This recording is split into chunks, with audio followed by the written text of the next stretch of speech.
Good morning, students. Today let us calculate the potential energy of a stretched spring. So we will calculate work done by the spring force. You see, when the spring is at its initial position, when the block is at x equal to 0, this is the unstretched spring, and spring is light one end of the spring is connected to a rigid support, other end is connected to a block. Let us say of mass m. Block is of mass m.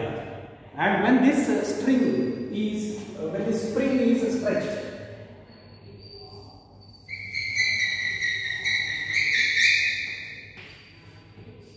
let us say it is stretched into maximum displacement xm from x equal to 3. Then the spring will have a stretch. The stretch in the spring is xm. So this is also x-axis. Then in this case, the applied force is in the direction of pull. We are pulling here. So this is the direction of pull, that is applied force, and the spring force is acting in the opposite direction. This is the Fs. So Fs is always against the displacement. This is what we discussed yesterday. So we will calculate work done by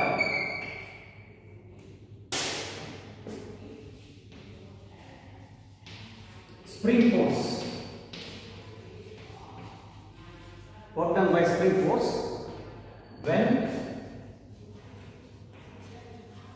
the block is pulled from x equal to 0 to x equal to xm, from x equal to 0 to x equal to xm. We will calculate work done is equal to integration from x equal to 0 to x equal to xm. We can write directly 0 to xm. 0 to xm. And force, this is spring force. Work done by spring force we are calculating. Spring force into dx. So integration of spring force Fs dx. So substitute the value of Fs. We know Fs is equal to minus kx.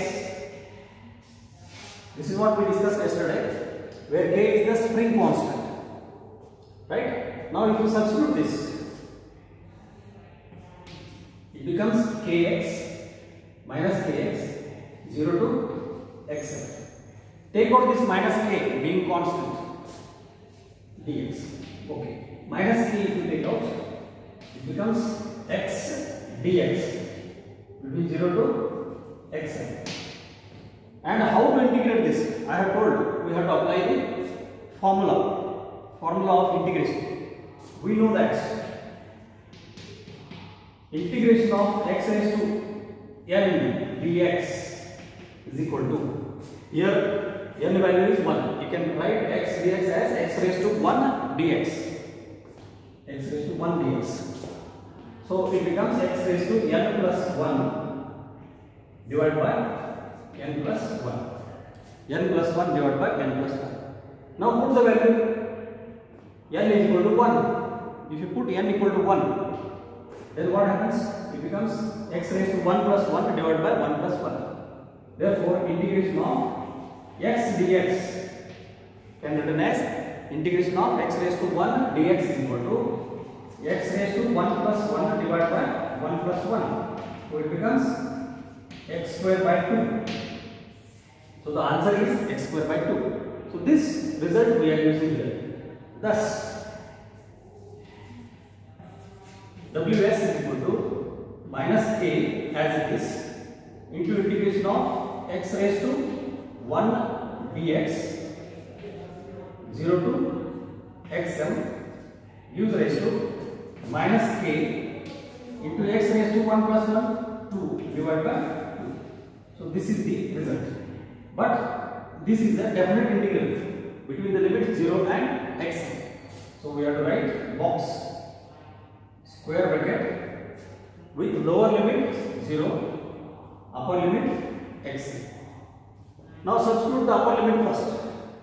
Therefore, Ws becomes equal to upper limit minus k as it is. Upper limit is xm square by 2 as it is, minus upper limit is xm, lower limit is 0, 0 by 2. So this is the result. 0 by any number is 0. Therefore, Ws becomes equal to minus k xm square by 2. So this is the work done by spring force. Work done by spring force. But work done by external pull, work done by the external agency is positive because we are applying positive force, whereas the spring force is in the opposite direction of applied force. Therefore, if work done by spring force is negative, work done by external agency, like if I am doing the work done by me is positive. So that itself is stored in the form of potential energy of stretched spring. So here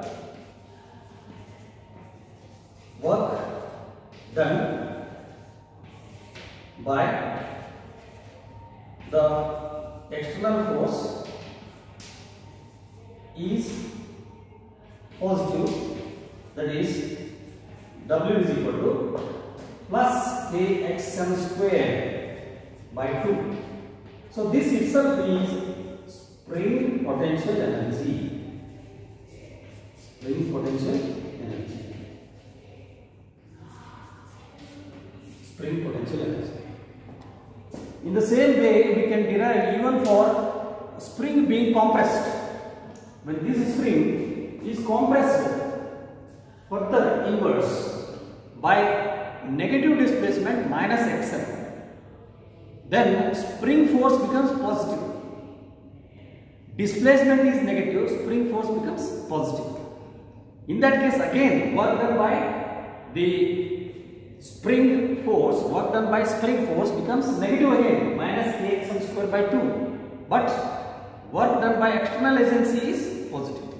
Thus, we calculate the potential energy of stretched spring or compressed spring as equal to work done by external agency in stretching the spring or in compressing the spring. That work done by external agency in stretching the spring and compressing the spring is stored in it in the form of spring potential energy. Therefore, it is plus kxm square by 2.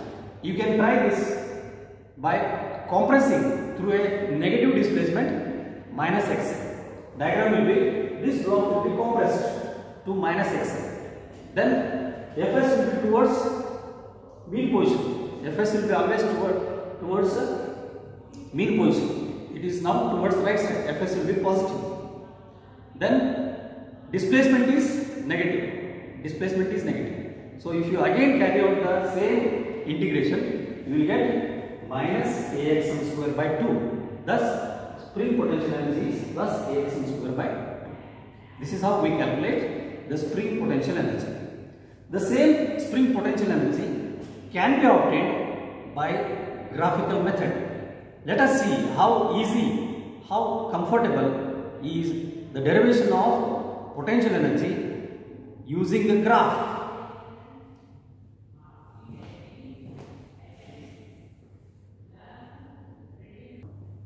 Okay, let us draw the graph of spring force versus displacement so that we can calculate work done by spring force.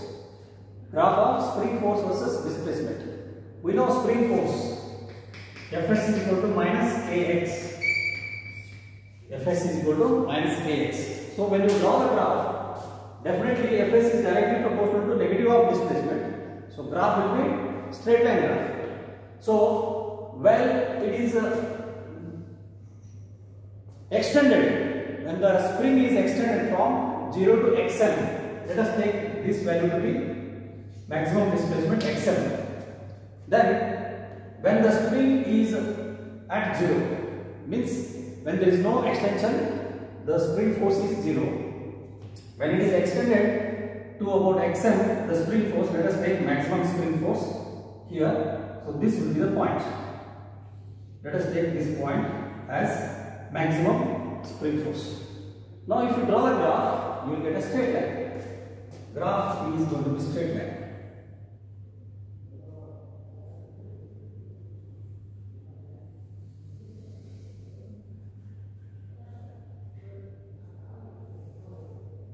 The question arises, why it has come in the fourth quadrant? Because for positive displacement, when x is positive, then spring force is negative. When x is positive, spring force is negative. Therefore, we have taken in the fourth quadrant. So this is how we get the graph for extension. This is for stretched spring. This is for stretched spring. Similarly, when you compress it to negative displacement, if you compress it to negative displacement, let me take the same value on the other side. Same value on the other side.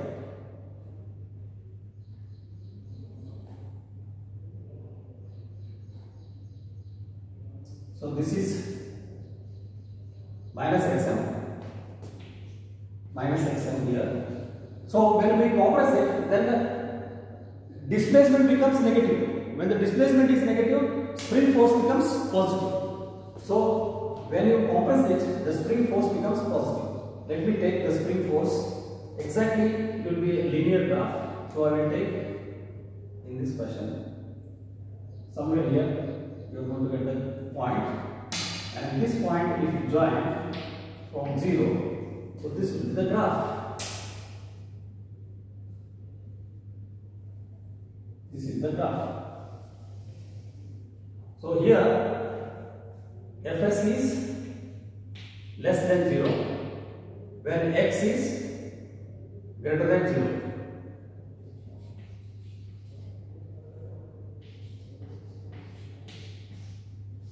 Fs is less than 0 means Fs is negative when x is greater than 0.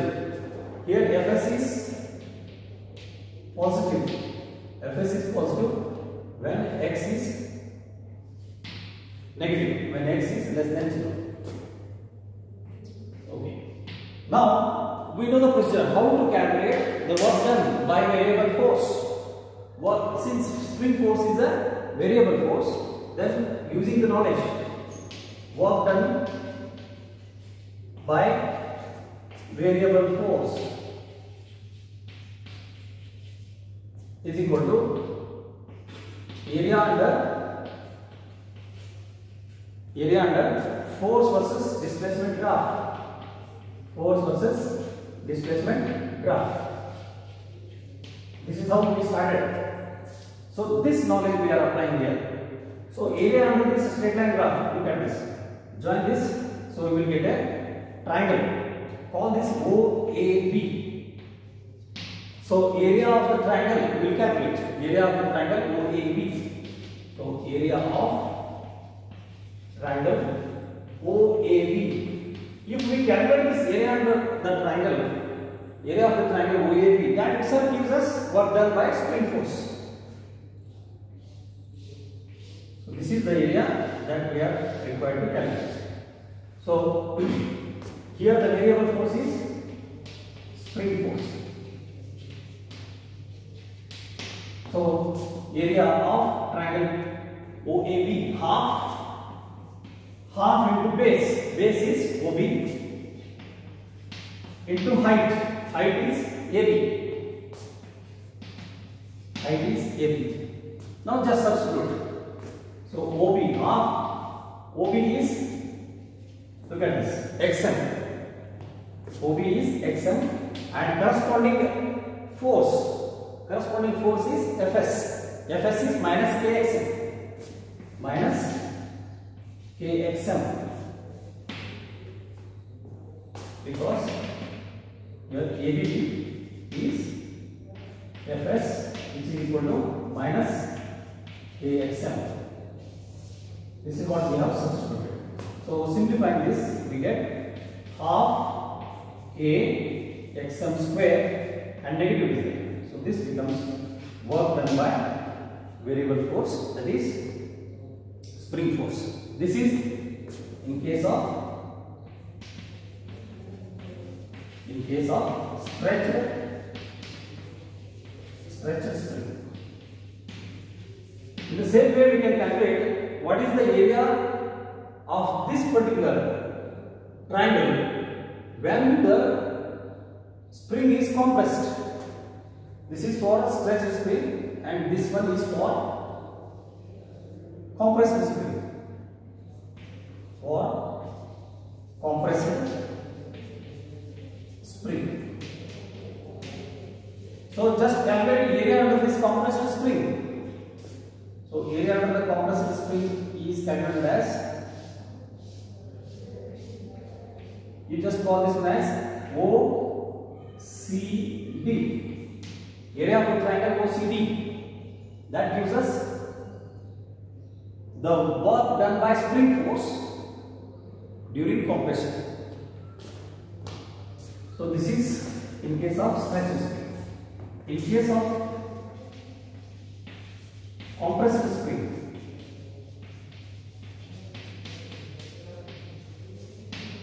case of compressed spring, work done by spring force. Again I will write area of triangle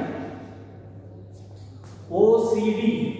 Area of triangle OCD. Calculate this. Area of triangle OCD. Again half into base into height. Half into base. Base is CO. Height is CD.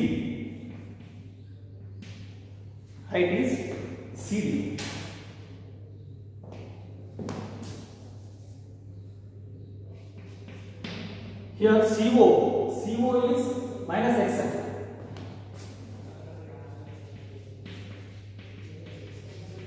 And what is CD? CD is FS. CD is positive plus FS.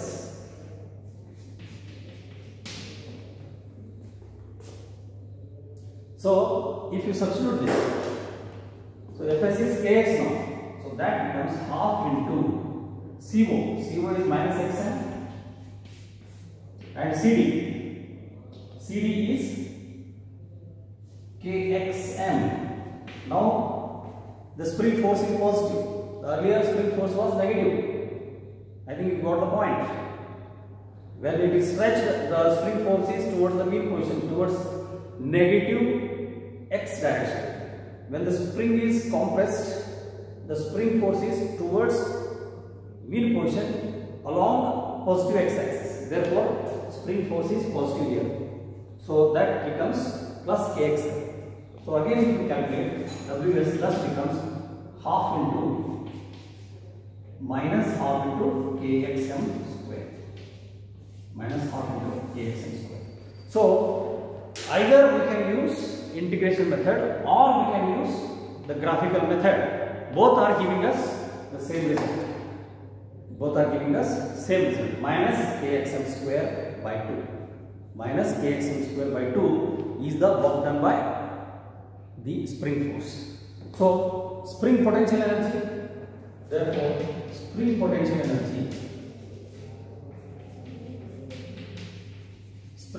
energy U is equal to plus kxm square by 2. Whether it is compressed spring or extended spring, the potential energy is positive.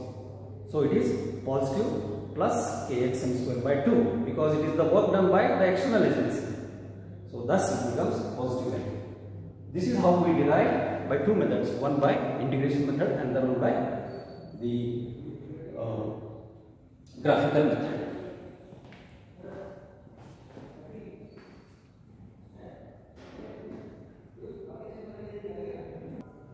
Now let us see the next case, how to prove that the spring force is conservative force.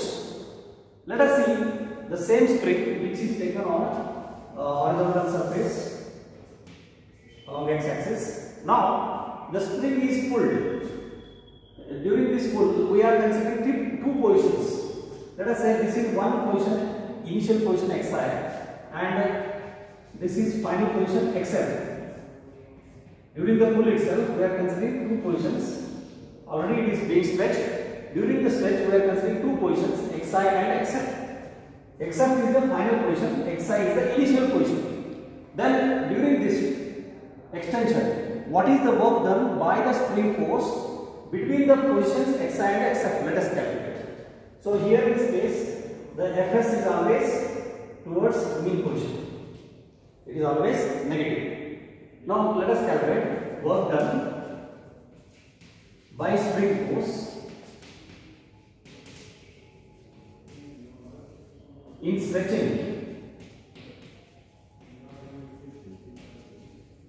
the spring block attached to the spring, in stretching the block attached to the spring from xi to xf. Let us calculate using integration method. Ws is equal to, as we have done earlier, so only upper and lower limits will be xi and xf now. Xi to xf, f dx, that is fs dx. Fs is minus kx. So as we have done earlier, so we get minus k integration of minus kx dx from xi to xf. Same steps. Take out this minus k outside. So minus k, when you take it out, you get x square by 2 between xi to xf. Remember, the lower one is called as lower limit, and the upper one is called upper limit. Lower limit is xi, upper limit is xf. Initial position xi, final position xf. So what is the work done by spring force? Now substitute this lower limit and upper limit. Thus we get Ws is equal to minus k xf square by 2. First upper limit xf square by 2 minus xi square by 2. So take this minus kx, take this minus inside. So if you take this minus inside, it becomes k xi square by 2 minus k xf square by 2. So this gives us the work done between initial position and final position. So from this equation, it is evident that the work done in stretching the spring from initial position to final position depends only on initial position xi and final position xf. K is the spring constant, which is constant for a given spring. 2 is a number which is also constant. So it depends only on initial and final position. Therefore, work done by spring force depends only on end points, that is xi and xf. So this is one of the way to prove that the spring force is conservative. What is next?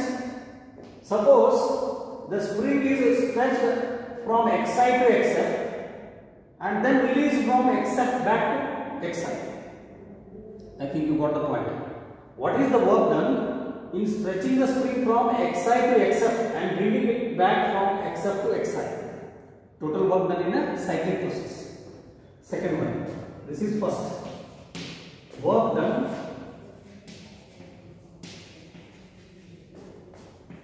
in taking spring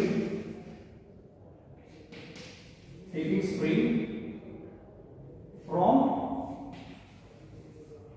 xi to xf and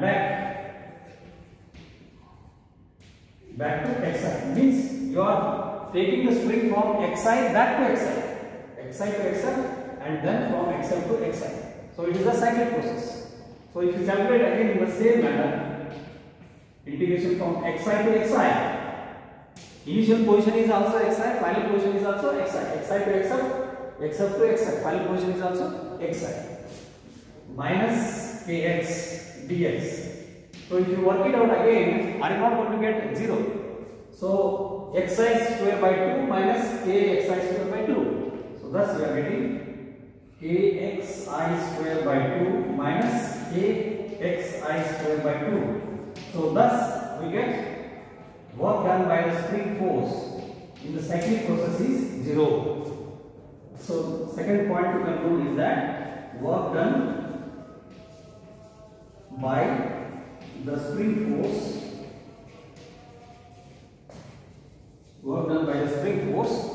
in cyclic process is 0. Work done by spring force in cyclic process is 0. These are the 2 points. Third point, the nature of the spring force. The spring force is always directly proportional to negative of displacement. That is third point. So third point I am writing. Third point, Fs is equal to minus kx. Fs is equal to minus kx. Spring force is directly proportional to negative of displacement. So from these points 1, 2 and 3, we say that thus the spring force is conservative. Spring force is conservative force. That is, work done by the spring force depends only on end points. It does not depend on the path. That is first one. Second thing, work done in the cyclic loop or work done in the cyclic process is 0. And the third point is Fs is minus of kx. Negative proportional to negative of displacement. So this is how we prove that the spring force is conservative force. So definitely the work done against this spring force is stored in the form of spring potential energy. The reason is spring force is conservative force. Okay, tomorrow we will discuss about the calculation of the potential energy and kinetic energy and how the conservative how the law of conservation of mechanical energy is helpful to calculate the speed with which the block moves. When you release the block moves across the mean position. It will not come to halt here at the mean position. It moves suddenly to the other position. It starts oscillating. Later on it starts oscillating. When the spring is stretched and released, the spring does not come and halt at initial position. It goes to the other position also, other end position. In doing so, at mean position, we are going to prove that it is having maximum speed. What is the value of maximum speed? We will calculate tomorrow. Thank you. Have a nice day. Bye.